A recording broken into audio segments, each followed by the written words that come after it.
दोस्तों, भारत के मीडिया के पास केवल 3 खबरें हैं। एक खबर है कि मोदी जी को नोबेल प्राइज मिलने वाला है, दूसरी खबर है कि राहुल गांधी ने विदेश में जाके देश का अपमान किया और तीसरी खबर है कि मोदी से माफी मांगे।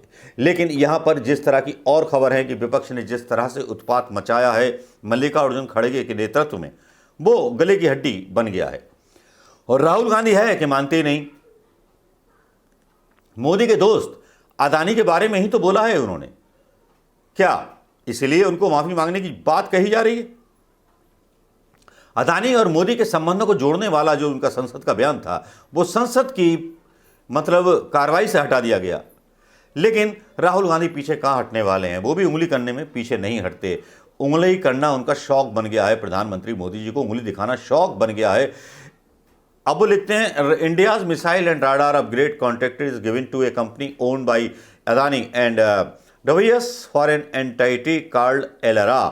Who controls Elara? Why is India national security being compromised by giving control of strategic defense equipment to unknown foreign entities? यानी विदेशी हाथों में हमारे देश के कारखानों की बागडोर सौंपी जा रही है। ये वही इलारा कंपनी है जिसका पैसा एक तरफ से ये बताया जा रहा है कि ये इन्वेस्टर है और फिर उसको बोला जा रहा है कि ये हमारा पार्टनर बन चुका है। प्रधानमंत्री मोदी के संरक्षण में इतने पैसों की बरसात अदानी पर बाकी सवाल तो उठाती है। दोस्तों, 1000 करोड़ रुपए का LIC में नुकसान हो चुका है। अदानी के शेयरों की कोई क्रेडिबिलिटी बची नहीं है। हर जगह ब्लैक लिस्टिंग हो चुकी है। मोदी मीडिया आपको थोड़ी दिखाएगा। मीडिया तो आपको प्रधानमंत्री मोदी को नोबेल प्राइज मिलने वाला है यह बात दिखाएगा। लेकिन राहुल गांधी ने आज अपना स्टैंड क्लियर कर दिया। राहुल गांधी आज संसद पहुंचे और संसद पहुंचने के बाद उन्होंने स्पीकर से मुलाकात की और कहा कि मेरे ऊपर 4-5 मंत्रियों ने आरोप लगाए हैं कि मैंने भारत का अपमान किया है, मैं इस पर बोलना चाहता हूं। और उसको लेकर के राहुल गांधी ने कॉन्फ्रेंस की और साथ में यह आशंका भी जताई कि मुझे बोलने नहीं दिया जाएगा। यह प्रेस कॉन्फ्रेंस क्या थी राहुल गांधी की, जरा ये सुन लीजिए। नमस्कार, हाउ यू? बढ़िया।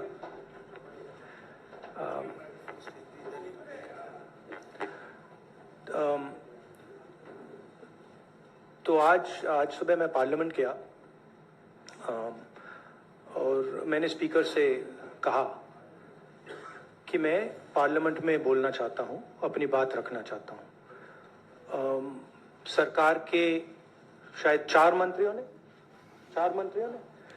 मंत्रियों ने मेरे ऊपर आरोप लगाया है, हाउस में आरोप लगाया है।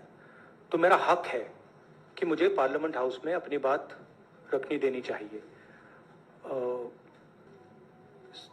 क्लैरिटी नहीं है, मगर मुझे नहीं लगता है कि मुझे बोलने देंगे। मैं होपफुल हूं कि कल मुझे बोलने दें। आज 1 मिनट के अंदर, मेरे आने के बाद 1 मिनट के अंदर उन्होंने हाउस को अडजर्न कर दिया।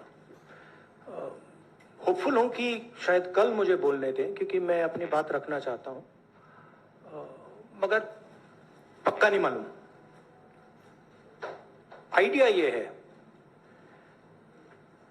कि जो मैंने भाषण कुछ दिन पहले पार्लियामेंट हाउस में दिया अदानी जी के बारे में, और जो नरेंद्र मोदी जी और अदानी जी का रिश्ता है उसके बारे में मैंने सवाल पूछे। उस भाषण को पार्लियामेंट हाउस में पूरा एक्सपंज कर दिया गया और उस भाषण में ऐसी कोई चीज नहीं थी जो पब्लिक रिकॉर्ड से मैंने नहीं निकाली।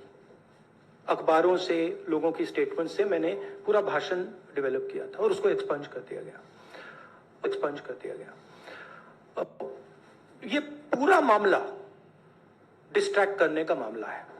सरकार और प्रधानमंत्री जो अदानी जी का मुद्दा है उससे डरे हुए हैं और इसीलिए उन्होंने ये पूरा तमाशा प्रिपेयर किया है।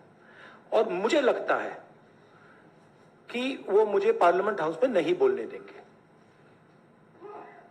क्योंकि जो मेन सवाल है वो अभी भी टेबल पे है। अदानी जी और प्रधानमंत्री का रिश्ता क्या है? जो डिफेंस कॉन्ट्रैक्ट्स अदानी जी को दिए जा रहे हैं वो क्यों दिए जा रहे हैं? जो श्रीलंका में, बांग्लादेश में बात हुई है वो क्यों हुई, किसने की?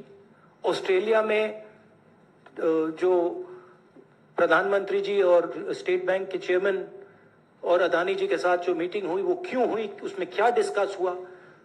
तो ये सब सवाल हैं जो प्रधानमंत्री जिसके जवाब नहीं दे पा रहे, और ये मेन बात है। मैं एमपी हूं तो मेरी पहली रिस्पॉन्सिबिलिटी पार्लियामेंट में जवाब देने की है, और मैं चाहता हूं कि पार्लियामेंट में जवाब देने के बाद मैं आपके साथ डिटेल में डिस्कशन करूं, मगर उससे पहले मैं डिटेल में आपके साथ नहीं जाना चाहता हूं, क्योंकि वो एज एन एमपी वो हमारा प्लेटफॉर्म है। I will say it in English. Rahul Gandhi की प्रेस कॉन्फ्रेंस आपने सुन ली होगी, और आज तक हो या जितने भी राष्ट्रीय चैनल मीडिया हो, वो केवल ये साबित करने पे तुले हुए थे राहुल गांधी ने वाकई में देश का अपमान कर दिया, चीन की तारीफ कर दी, ये कर दिया, वो कर दिया। इंटरनेशनल मुद्दे बीजेपी के अनपढ़ नेताओं की समझ में नहीं आएंगे, क्योंकि चाय वाला एक प्रधानमंत्री बना हुआ है जिसकी डिग्री का भी कोई पता नहीं है, और इनकी स्मृति ईरानी जो बोलती है, बकवास करती है, उसकी डिग्री का भी कोई नहीं पता। एक मोटी भैंस कभी देखी गई थी किसी चौराहे पर, सिलेंडर पर बैठी रहती थी कि एलपीजी का सिलेंडर का दाम बढ़ गया, लेकिन वो मोटी भैंस आजकल गायब हो गई है। सुना है कि डाइटिंग बहुत ज्यादा कर ली है उसने। उसको डाइटिंग तो कर ली है, लेकिन देश के बारे में भी सोचना चाहिए। और मैं उन नपुंसक नेताओं से पूछना चाहूंगा जो राष्ट्रभक्ति के चोले पहन करके बैठे हुए हैं और देश का नुकसान होते हुए देख रहे हैं, वो कैसे राष्ट्रभक्त नेता हैं जो सत्ता के लिए देश को अपनी आंखों के सामने बिकते हुए देख रहे हैं। शर्म आती है इस देश में कि ये उन माओं ने पैदा किए हैं जिन माओं ने कभी हिंदुस्तान में 26 जनवरी को जनगण मन अधिनायक गाया होगा। शर्म आती है ऐसे भाजपा नेताओं पर जो संघ में कभी रहे, और संघ के नेताओं पर जो आज भारत की गरिमा और भारत के राष्ट्रीय गौरव के साथ समझौता करते हैं। देश को बेचने में क्या भागवत शामिल नहीं है? इस बात का भी तो क्लियरेंस मिलना चाहिए। अगर इस बात का क्लियरेंस नहीं है तो फिर सही है। मुझे तो शर्म आती है कि दो ही मर्द हैं बीजेपी में, अमित शाह और प्रधानमंत्री मोदी, बाकी सब इन्हीं की टोली है। क्या आप मुझसे सहमत हैं दोस्तों? सहमत हैं तो शेयर कीजिए, कमेंट कीजिए और बोलिए भारत माता की जय।